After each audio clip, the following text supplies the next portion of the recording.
Ayyaana Tsiyon Maariyaamii.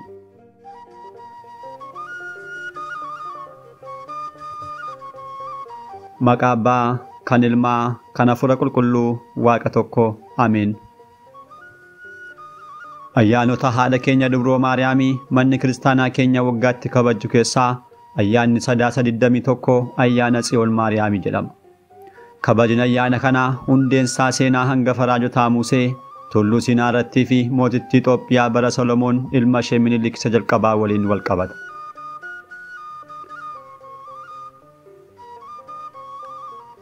Saboonni Israa'el garbummaa biyya Gibxi jalaa bahanii deemsa isaanii gara Kanaanitti yoo taasisan gammoojjii Siinaa keessatti Waaqayyoo taabota Tsiyoon karaa raajicha Musee isaaniif kenne.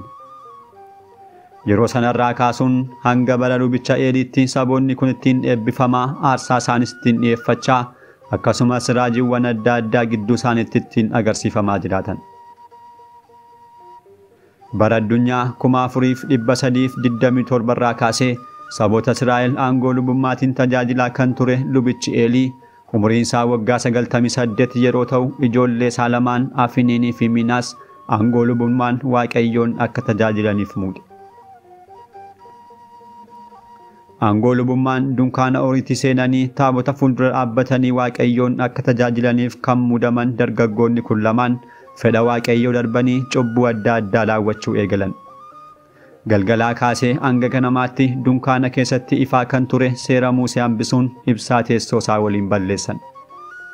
Fedha foonii isaaniif dursa kennuun aarsaaf kan dhiyaatu foon beelladootaa seera malee filanii nyaachuu akkasumas shamarran Israa'el kadhannaa taasifachuudhaaf gara dunkaanaa dhufaa turan waliin echa raawwachuu jalqaban. Abbaan isaanii jaarsichi Eelii balleessaa isaanii kan osoo arguu fi dhaga'uu akka nagarreef hin dhageenyetti callisee dhiisaa waan tureef gochaasaa kanatti Waaqayyo baay'ee gadde. Kanumaanis diina isaanii kan turan saboota Filisxeem isaan irratti kaasee waraanaan isaan adabe.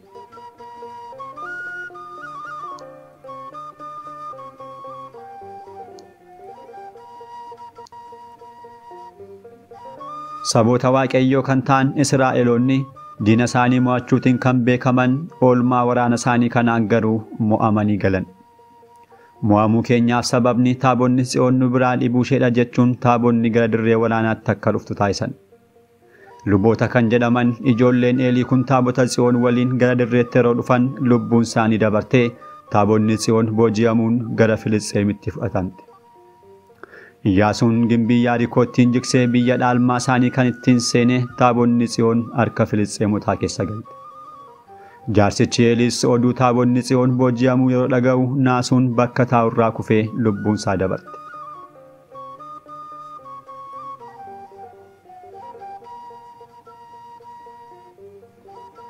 Taabota Waaqayyoo kan fudhatan Filisxeemonni mana xaa'otii keessa galchuun xaa'otii isaanii daagon jala kaa'an.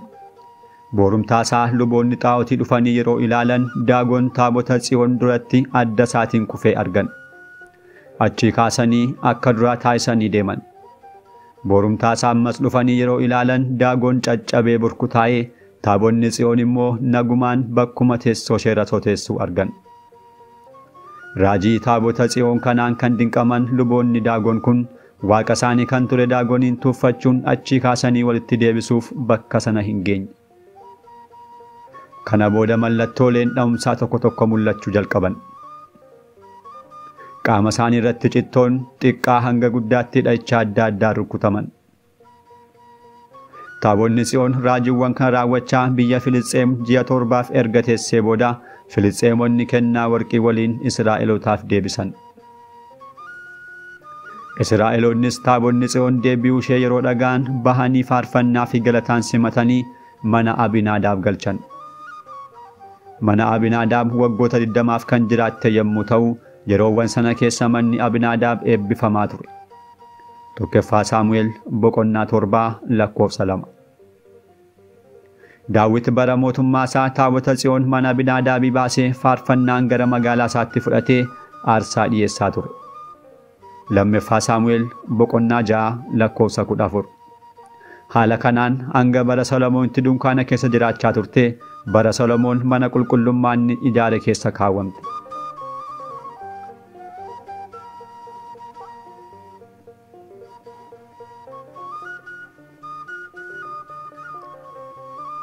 Si'a 42 ol kitaaba qulqulluu irratti maqaan ishee kan caqasame Itoophiyaan Waaqayyoon kan jaallatamte biyya kabajamtuu ta'uu ishee raajonni dhugaa ba'aniiru. Raajota kanneen keessaa tokko Amoos yaa ijoollee Israa'el isin anaaf akka ijoollee Itoophiyaa miti yeroo jedhu Daawit immoo Itoophiyaan harkoota ishee gara Waaqayyootti kaaste jedhaniiru. Raajii Amoos boqonnaa 9 lakkoofsa 7 Faarsaa Daawit 68 lakkoofsa 31. Taabonni Tsiyoon gara Itoophiyaatti dhufuuf sababni walitti dhufeenya Itoophiyaa fi Israa'el gidduu jiru ture.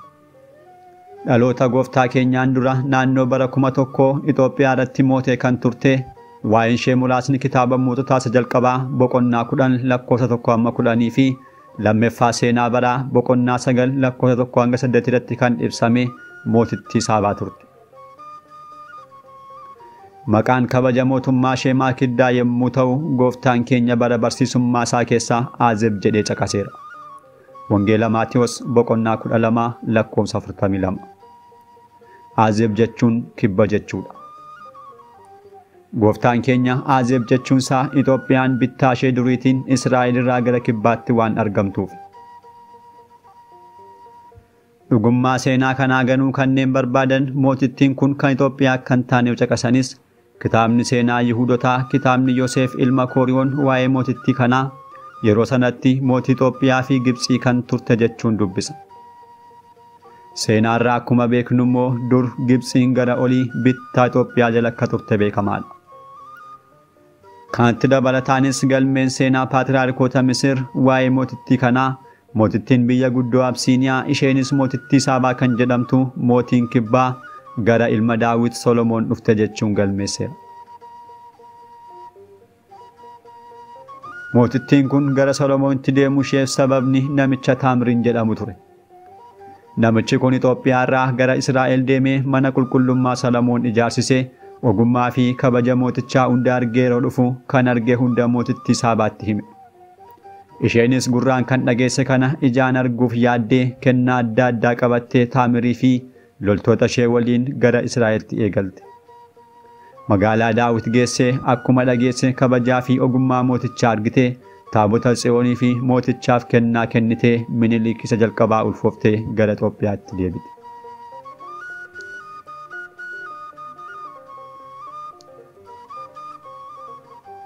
Mucaa ishee dhalatee erga guddatee booda gara Israa'el gara abbaa isaatti ergite.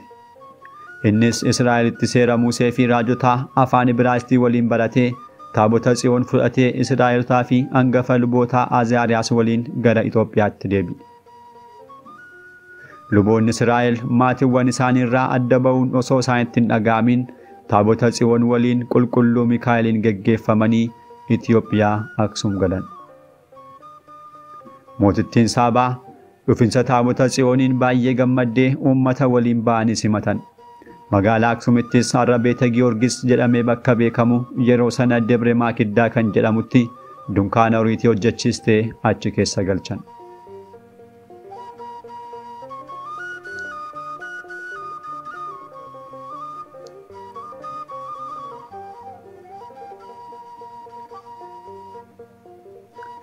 Taabotni Tsiyoon haadha keenya qulqulleettii dubroo Maariyaamitti fakkeeffamti.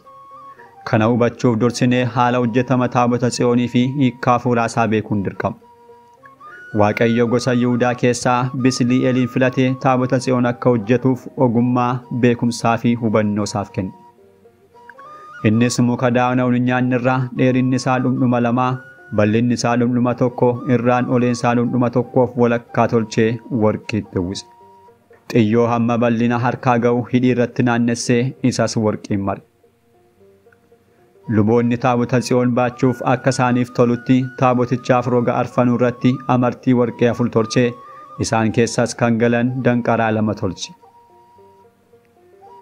Waaqayyoos karaa inni ittiin Musee waliin dubbatu gamaa gamanaan warqii irraa kiruubeel 2 hojjete. Seera ba'uu boqonnaa 25 lakkoofsa 22-33.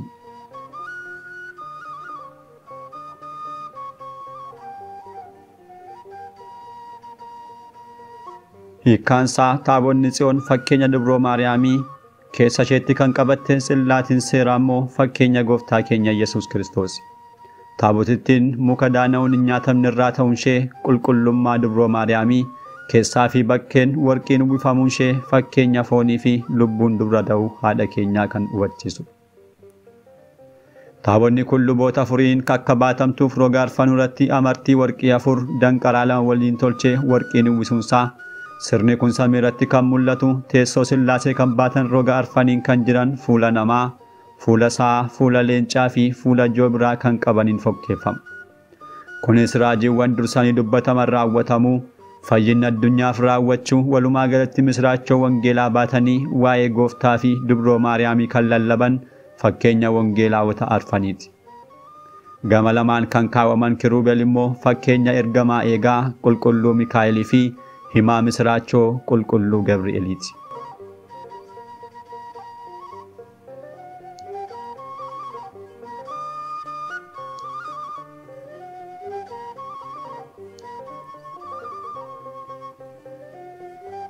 Kitaaba qulqulluu keessatti Tsiyoon kan jettu wantoota 4 kan bakka buutu yommuu ta'u, isaanis magaalaa Daawit, jiraattota Yerusaalem, samii torbaffaa yookiin teessoo Sillaasee fi deessuu Waaqaa haadha keenya qulqulleetti dubroo Maariyaamii. Kakuu moofaa keessa taa'anii fuullee raajiitiin dubroo Maariyaamii gooftaa keenya waliin kan argan raajonni kakuu moofaa akkas jedhan. Namni hunduu haadha keenyaan Tsiyoon jedhaa, ishee keessaas namni dhalateera. Fayyisaan Tsiyoon keessaa ni bahaa, Yaaqoob irraas cubbuu isaanii hambisa. Tulluu Tsiyoon irratti mana qulqullummaa isaa akka Maariyaamii hojjetee bara baraaf lafa keessatti hundeessa. Ilmaan warreen si cunqursan gugguufanii gara kee ni dhufu, kanneen si tuuffatan hunduu gara kophee miila keettis ni sagadu, magaalaa Waaqayyoo kan qulqulluu Israa'el kan taate Tsiyoon siin jedhu.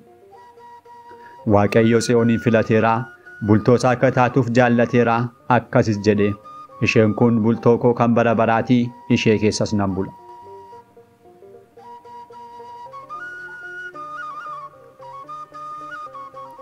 Kan biraan immoo qulqullichi Phaawulos ergaa isaa kiristaanota Roomaaf barreesse boqonnaa 9 lakkoofsa 33tti dhuguma waa'ee gooftaa keenyaaf dubbatamu isaa kan hiike raajichi Isaayyaas raajii isaa irratti kunoo ani dhagaa gufannaa kattaa nama kuffisus Tsiyoon keessa nan kaa'a. Isaayyaas boqonnaa 28 lakkoofsa 16 akkasumas boqonnaa 8 lakkoofsa 14 irratti kan dubbatedha. Dubbii qulqulloota kanarraa salphaatti Tsiyoon kan jedhamte haadha keenya dubroo Maariyaamii ta'uu ni hubanna.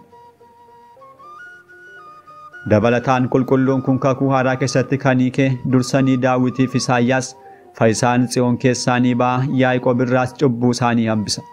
Faalsaa 13 lakkoofsa 10 raajii Isaayyaas boqonnaa 59 lakkoofsa 20 irra kan jedhanidha.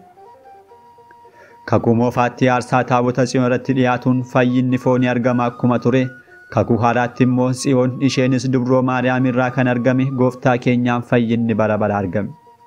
Raajiin kunis gooftaa keenya Yesuus Kiristoosiif dubbatamuusaa qulqullichi Phaawulos ergaa isaa gara kiristaanota Roomaaf barreesse boqonnaa 11 lakkoofsa 26 irratti hiikeera.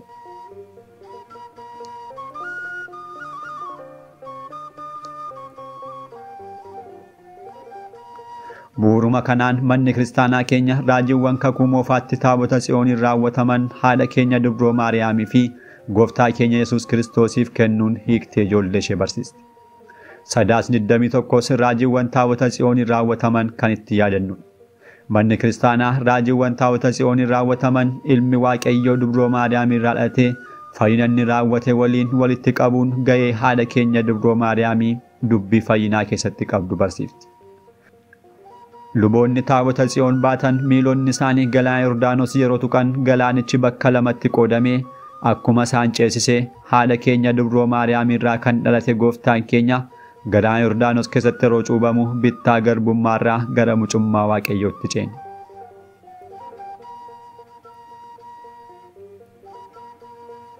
Walumaa galatti manni kiristaanaa keenya guyyaa kanatti raajiiwwan taabota Tsiyooniin raawwataman taabonni Tsiyoon gara Itoophiyaatti dhufuu ishee mootonni Aksum Abraawaatsiyaa mana kiristaanaa ijaaruun yeroo jalqabaaf guyyaa qiddaasee akkasumas barri mootittii yoo diddarbee luboonni taabota Tsiyoon bakka teessoo isheetti deebisuu isaanii kan itti yaadannudha. Waaqayyoo eebbaa fi kadhannaa haadha keenya dubroo Maariyaamii hunduma keenya irraa bulchuu. Ameen. galanni Waaqayyoof.